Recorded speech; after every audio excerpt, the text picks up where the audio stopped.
किया। डेरा गाजी खान की बात करते हैं। वहां पर सरकारी स्कूल इंतहाई खस्ता हाली का शिकार है। स्कूल में सिर्फ एक कमरा है और उसकी दीवारों में भी दरारें पड़ गई हैं, जबकि स्कूल में पीने का साफ पानी मौजूद नहीं। लेकिन इंतजामिया की जानिब से सहूलियात की फराहमी के हवाले से अब तक कोई इकदाम नहीं किए गए। हमारे नुमाइंदे तारिक मसवानी साथ हैं, वो तफसील बताएंगे। तारिक, किस पर इंतजामिया का मौकिफ सामने आ सका? जी बिल्कुल, जो इंतजामिया है अपना मौकिफ देने से काफिर दिखाई देती है।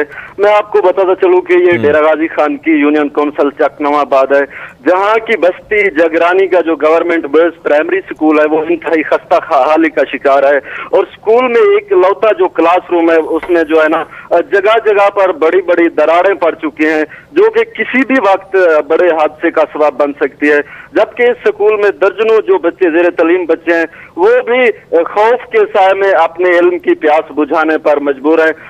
1990 की दहाई में ये स्कूल बनाया गया था, मगर इसको अभी तक मुरम्मत नहीं किया गया, जिसके वजह जो इलाका मकीन और जो बच्चों के जो वालिदैन हैं वो भी शदीद परेशान दिखाई देते हैं। मैं आपको बताता चलूं कि हुकूमत पंजाब की तरफ से तालीम को फरोग देने के जो दावे हैं, यहाँ पर जनूबी पंजाब में डेरा गाजी खान के इलाके में जो वजीर आला का शहर है, यहाँ पर बिल्कुल वो दावे सिर्फ ज़बानी कलामी दावे ही नजर आते हैं। ये तस्वीर बताती हैं कि उन दावों पर अमल दरामद नहीं किया गया। बहुत शुक्रिया तारिक मसवानी, आप अपडेट कर रहे थे।